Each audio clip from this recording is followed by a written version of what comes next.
Okay guys, so in this section we're going to start graphing the trigonometric functions that we've defined in our previous sections.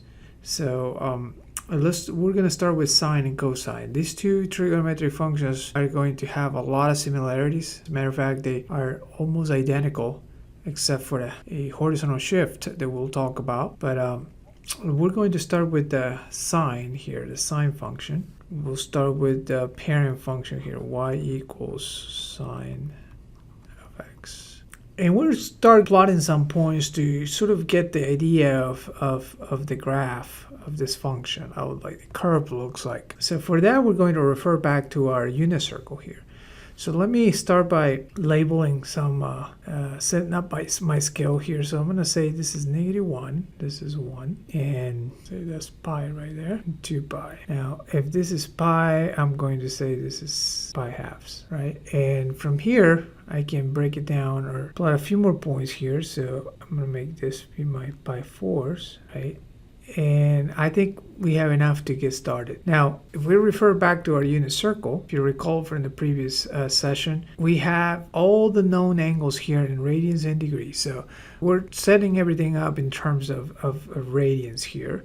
So in our graphing here, all of these are radians. So we're now consider these to be the x-axis. So it's going to be the input of the function, my x, right? And that's my y. And we're going to start plotting some points here. So as we take this function takes some inputs here, what are the outputs here? And we'll start plotting those points here, those order pairs.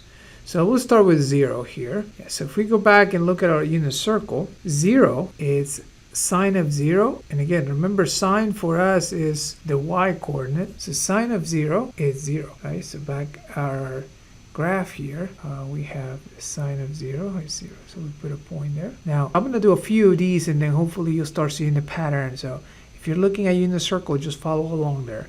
If you look at a unit circle and look at sine of pi halves, so sine of pi halves here, right there, sine is the y coordinate. We're looking at just the y coordinate, so that's 1 right there. We go back to our graph. At pi halves, we're all the way to 1. Okay, so if you keep doing this, reading these values, the y coordinates from the unit circle, we're going to get some points here and then hopefully get the idea of the graph. You keep reading at your unit circle, sine of pi, if you read it there, it's 0 again, so we're back at the x-axis there. If we wanted to do sine of 3 pi halves, just right there, that's actually going to be -1. Again, we're reading back at the unit circle, just confirm all those answers, all those points. And then at 2 pi, sine of 2 pi, we're back at 0. 2 pi, remember, is the same thing as 0. Now, we have some points here. We can connect this, but I don't know if this is smooth or if it has sharp turns. For that, you can always graph a few more points. So if we do some points in between, 0 and pi halves, like pi 4s. Sine of pi 4s, it's actually square root 2 over 2. If you put that in the calculator, it's a little bit more than half. Now, if you do sine of pi 6, that's actually 1/2. If you do pi 6 right there, 1/2. And then if for completion here, we want to do the pi thirds, sine of pi thirds, it's a little bit more than square root. So if you look at unit circle, sine of pi thirds is square root 3 over 2, right? So then that's more than definitely square root 2 over 2, which is more than 1/2. So we're increasing as we're going from 0 to 90 degrees or pi halves. So back in here, you'll see a gradual increase here all the way to this peak here at pi halves. So hopefully you get to see that. And if you were to do all the other angles in between here, you'll actually start seeing a pattern that way, and you start getting something that looks like this. I'm going to try to roughly connect those dots. So something very smooth like that. And you get this wave-like function. And you get here this wave shape, which represents here, as it turns out, is going to represent the one cycle or one period of this sine function. Now, as we mentioned on the previous section as well, towards the end, that all of these trig functions are going to be periodic. And what does that mean? It means that they're going to at some point start repeating. There are a certain period, which in our case here is 2 pi, they'll start repeating. And you can see that from the unit circle, because we've down all the values here around the unit circle. And once we got to do pi, it's going to start repeating all over again. That would mean that this wave is going to start repeating as well. So if you were to keep going here with the x, right, this keeps going that way to infinity, and also the other way around. Keep going this way, you can see this wave going this way forever and never on both directions. This is the graph of the sine function, and it's going to be very characteristic because of this wave shape. But this is basically the idea. I mean, once you know how one cycle, one wave looks like, then the rest is going to be the same. Right, they're going to start repeating. Now for cosine, the cosine function is going to be follow very similarly to sine. If we were to plot some points just like we did for sine. So if you look at unit circle here, we start with 0 here, and just like we did for sine, you look at cosine of 0. And cosine, we're looking, instead of the y-coordinate, we're looking at the x-coordinate. So if you look at sine of 0, the x-coordinate is 1, so cosine of 0 would be 1, right? And so forth, right? Cosine of 90 degrees would be 0. We're looking at the x-coordinate now. So using unit circle, we can start plotting in some points in here. So we said at 0, we're going to start here at 1. At pi halves, we're at 0. If you keep going, at pi, you're at -1. At 3 pi halves, you're at 0. And at 2 pi, you're back at 1 here. And again, very similar to sine.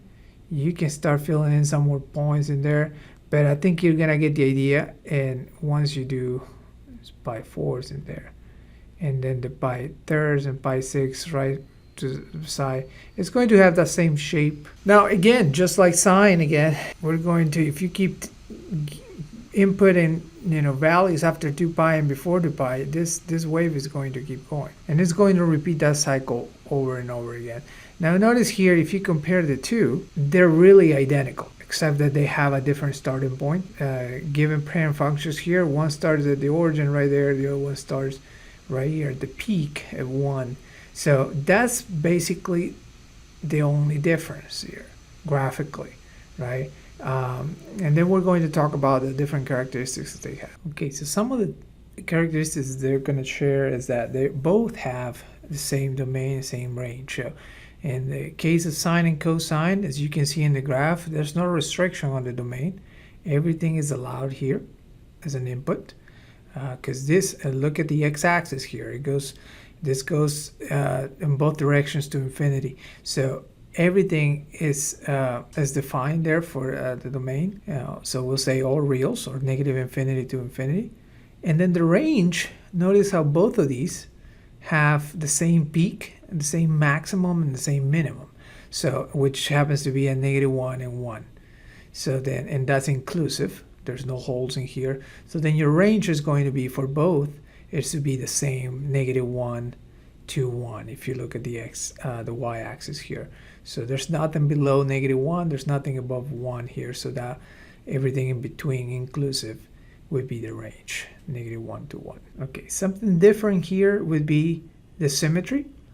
And this goes back a little bit to what we said at the end on the previous section about even and odd functions. So remember, if you remember your even and odd functions from your algebra course, you could, and we also mentioned this, we said that this function right here, sine function, was an odd function. What that means is, if you evaluate sine of -x, that's equal to negative the sine of positive of the x.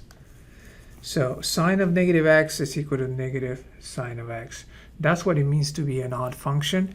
In terms of the graph, it means it's symmetric about the origin. So if you fix this origin right here and you turn your whole graph 180 degrees, that should give you the same graph, the same curve. If that happens, then you know you have an odd function. Then, on the other hand, cosine is an odd function, which means if you take cosine of a negative value, or cosine of -x, then you actually have the same thing as cosine of x. So that's what it means to be an even function. And graphically, that just means it's symmetric about the y-axis. So if you were to rotate this y-axis, or pretend you can rotate the whole thing, you actually get the same thing. You can see that, right? The left side is a mirror image of the right side. So this is what an even function would give you. For an odd function, symmetric about the origin. For the even function, symmetric about the y-axis. We're going to start looking at the general equation of the sine and cosine function. I say sine and cosine because they're both, it's going to work the same for both of these. So just for the sake of not being repetitive here, I'm going to stick with sine for right now, but this whole thing applies to cosine as well. Because they're so similar, and we've already seen how their graphs look like, and we know that these are functions now. So then we can apply all the transformations that we typically apply to functions, and this is a different kind of function, a transcendental function, but it's no different than any other function in terms of being able to apply transformations on these functions, the rigid and the non-rigid transformations. So we're going to be seeing those and discussing those in terms of the general equation here. So the general equation for these two functions is the following. So here we have it. We have f of x is equal to a times sine of bx minus c plus d. Notice how we have four parameters here that we're going to be discussing, from which all our transformations are going to come. If you remember how your transformations worked, you can, from your algebra course, you can sort of identify what this A, B, C, and D are doing. There's going to be some vertical and horizontal shifts. There's going to be some vertical stretching, some horizontal stretching or shrinking. So those are the things we discuss. Now here for this particular function, sine and cosine, we're going to have new names. Right, we're going to change the names a little bit there, but they're pretty much the same transformations that we've had before. Okay, so here we have the different attributes of the function here. First of all, we have the amplitude here, and we're going to be talking about all of this in an example. But amplitude is basically going to be this coefficient, this number in front of the sine or cosine, and it's going to be the absolute value of it. So we'll talk about the sine, what the sine will do, but the amplitude itself is just going to be absolute value of this A. Period is going to be 2 pi over b, and we'll see y is 2 pi, and this b here is basically going to determine that period, how long it's going to take a whole cycle, a whole wave to complete there. And we're going to assume b to be positive, and we'll talk about what to do when we have that b equal to zero, negative, a number. So we'll deal with that. And then we have the phase shift, which is just really another name for the horizontal shift, and that is c minus b. This c minus b. And then finally this d at the end here is just the vertical shift, which is going to also determine our midline, and we'll talk about that as well. Now again, remember, this works the same for sine as well as for cosine. So whichever one you have here, you just have to remember how they look like originally, right? So remember, sine starts at the origin right here, goes to cycle all the way to 2 pi. Cosine starts at the peak at 0, 1, and then it goes that way, ends at the peak right there at 2 pi. As we'll see, so these, you can deduce here from the graph that both of these have period of 2 pi. Why? Because it takes 2 pi for a cycle to complete here. So notice how it starts at 0, ends at 2 pi. That's the whole cycle of pi of sine. And then same thing for cosine. This section in the solid red is one cycle, one wave of cosine, and then it starts repeating again on both sides. So, but it still takes 2 pi for a whole cycle to complete. So this is why when you're computing the period here, you're going to start with 2 pi because the original is 2 pi. Right? That's the reason. And then of course, you know that anything, if you multiply x, this input, by some constant here, that's going to affect the period here, because you'll either stretch it or compress it, right, horizontally. So that's, if you recall that from your transformations, that's what that B will do. So we can do that. Okay, so let's look at an example here, and that involves all the different transformations here, all the parameters ABC. So when you get a function like this, the sine or cosine function, the first thing I like to do is go ahead and identify all your parameters here. So this is your A, it's 3 right here is your A, this is your B. Now your C is actually negative, because this is minus negative pi. So this will be your C right here, just the negative pi. So this is one of the things you got to be careful, because if you look at the original here, it has a minus there, and we only take the C, right? We don't care about the minus. So if you have a plus, you got to do the minus negative. So that means your C is negative pi, and then your D is negative 1. That's your D right there. Again, your C is always the opposite of what you see there, the way we define this. So that's your C right there, negative pi. So then once you identify the 4 parameters, you're able to find the attributes here. So we'll start laying all the things here. So amplitude, I'm going to start writing what we have. The amplitude is going to be the absolute value of 3, which is just 3, right? So in this case, that's just pretty simple. Period, you have that is 2 pi over B, which is B for you is 2. So therefore your period is just pi. So in the same way, we have the phase shift is negative pi over 2, because we have C over B. C is negative pi, and then our B is 2, so we have it there. And then our midline, which is really just a vertical shift, is going to be 1 unit down, which a midline, we'll see it in the graph in a minute, that is the line that goes through the middle of the wave. That's why we call it midline. And it's going to be this line right here. As you know, a horizontal line, the equation of a horizontal line is written as y equals some constant, but y equals this negative 1 in this case is going to be our midline, which is the line that goes through the middle of the wave, as I said here. So notice here in the original one, there's no D, so 0. So then y equal to 0, which is the x-axis, is the midline. So you see how the x-axis is the middle, is the line that cuts this graph in half. It goes through the middle. Well, if we have a vertical shift, that thing is going to shift as well. So then that is going to help us to graph that midline. Graphing this midline is going to help us have a sense of where our wave's supposed to be. Okay, so we have our XY planing here, and we are ready to graph it. Now we have our XY planing here, and we are at this point ready to graph. And I typically start by graphing my midline first, because this is going to give me a sense of where the middle of the wave is. So if you see y equal to negative 1, which came from that D right there, the vertical shift, I'm going to trace a midline, and I'm going to do it, since that's not part of the graph, I'm going to make it dash here.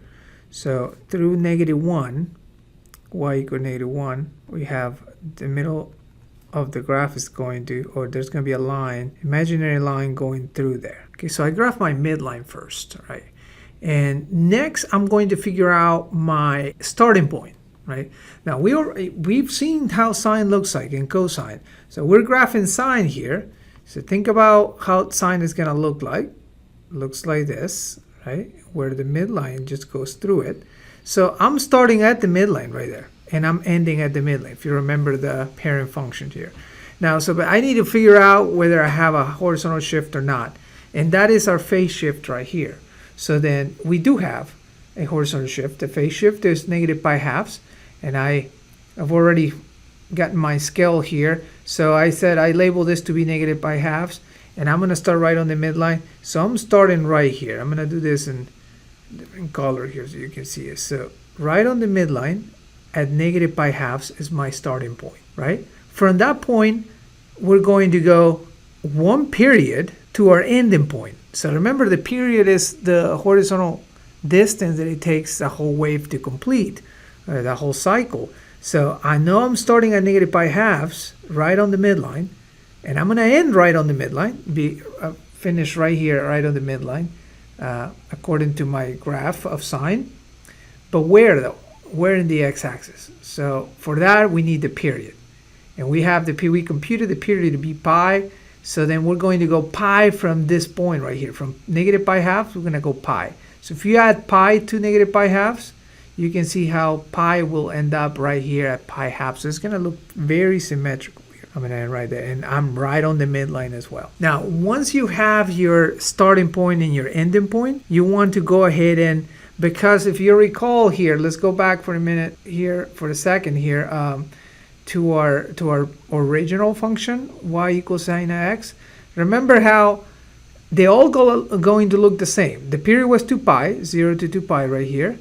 But then right at halfway, so right at pi, we were crossing the midline again. And then on pi halves, on the first quarter of the way, we're at our peak. And the 3/4 of our way, we were at our minimum. The same thing is going to happen here. We just have different values, and everything has been stretched or compressed depending on which function you're doing. So at this point, I like to, once I know the span of the one period, I like to take that interval right there from negative pi halves to pi halves on my midline. I'm going to split it in 4 equal subintervals. So right there. So in this case, this one turned out to be pretty easy, pretty straightforward. You can clearly see where those breaks are. You don't need to label those. I mean, as long as, because we're going to try to graph this as symmetrical as possible. So you can see this is negative pi 4s right there, negative pi 4s, and this is pi 4s, right? The point is to just have 4 marks right there, or 4 subintervals, equal subintervals, so that we'll know where to turn to make it as accurate, as smooth as possible here. So from here, the only thing left here for us to use is the amplitude, right? Because we want to know how high and how low we're going to go. The amplitude, remember, is this A here, and that's the vertical stretch. If we go back to our original here, the original has an amplitude of 1, right? Because there's a 1 in here, understood? So if we have a larger number there, so we're going to stretch this whole thing vertically up and down. So our max and our min are going to change. So that's what's happening here. Now remember, this is going to happen from the midline. That's why it was important to have the midline there. I don't want you to think that it has to go from the x-axis. Happened to be the x-axis here because the parent function has the x-axis as the midline. But that changes if you have a vertical shift. So we do have a vertical shift. We went a unit down. So then the amplitude is going to be the distance from the midline to either peak, whether it is the max or the min. At the first quarter of the way, I'm going to be at my max, and my max is going to be 3 units from the midline. The midline is at -1. So then my peak is going to happen right at 2 right there. And then halfway, I'm back at the midline, remember? And then 3/4 of a way, that's why I made those marks right there on the midline. I'm 3 units down from the midline. So if the midline is at -1, I go down 3 units to -4. So I'm right here, roughly. And then finally, I'm back at the midline where I'm going to end my wave. And then you already know the shape of this wave, so you just try to make it as smooth as possible here, connecting those dots. So we're not going to make any sharp turns. We're going to turn right there at the peak. Get back to the midline. Turn. And back at the midline. And there it is, our sine function there, our sine wave. Okay, as you can see, I mean, that's just one period of the function, right? So of course this keeps going forever to the left and the right. But if we were just graphing one period, which is what you would normally be doing anyways, this is how the one period looks like. Okay, so here's an applet that you can use to kind of graph these things quickly, and also, most importantly, compare them. It's a really simple, nice applet. You can change this to degrees or radians. So I'm going to do it radians. We're doing all this in radians. We're doing sine. And you can change all the parameters here, the A, the B, the C, and the D. Now notice how they have a plus C here. So that means we have to put the actual C in here, right? So that's a little bit different, but it will still work. Notice how if we enter all from the previous example, we enter all the parameters, right, that we had. And we had, what was it? Negative pi was our c, and we had a vertical shift of -1. There it is. This was our function right there. As a matter of fact, well, it was plus pi, I believe. So let me change that. Okay. So this was our function there. If you click at this in this box right here, so if you compare it with the original function, that one in red is the original. You can see how this, right, has been compressed. The green one has been compressed. So that means the period is a lot smaller than the original 2 pi period. In other words, it's actually cut in half there, so that you can fit 2 waves in the period of 2 pi. You can see a horizontal compression, you see a vertical stretch, you see all the shifts. So you can quickly see, and the nice thing about this applet is that you can kind of play around with the parameters here without having to, spend all that time graphing this by hand. But you also need to know how to graph this by hand. All right, so hopefully this helps you see and compare a sine function to its parent function and be able to see all those transformations along with it. Okay, a couple more things is we didn't discuss what the negatives would do, and we will have to do more examples, but just quickly here, if we had a -3 for A instead of 3, then the wave, if you recall that from your transformations in your algebra course, would be reflected across this midline right here. So it will have a reflection here and it will look like this. So instead of going to your maximum, you'll be going to your min first, and then you go to your max after the halfway point. You start getting to your max. So basically you just reflect it over this midline. That's if you have the A negative, right? The amplitude still the absolute values are still 3, right? So you still go 3 units up and 3 units down, but it's just the graph would just be flipped here, would be reflected. Now, if the B is negative, so when we define here, we assume B is positive, then that's when you want to that's when the even and odd comes in handy here. So if you're doing sine, you can bring that negative out, right? Bring the negative out, and then that will mean a reflection anyways. Or if it's cosine, then you can just ignore it. You don't have to, because cosine is an even function, and that if you have a negative b here inside of a cosine function, because it's even, it actually makes it a little bit easier. You can ignore it, that negative. Now you gotta be careful there when you have a c though, because that applies to the whole thing here. So you may have to factor things out before you can either ignore the sign or pull it outside. So that C may change if you do in fact have a C.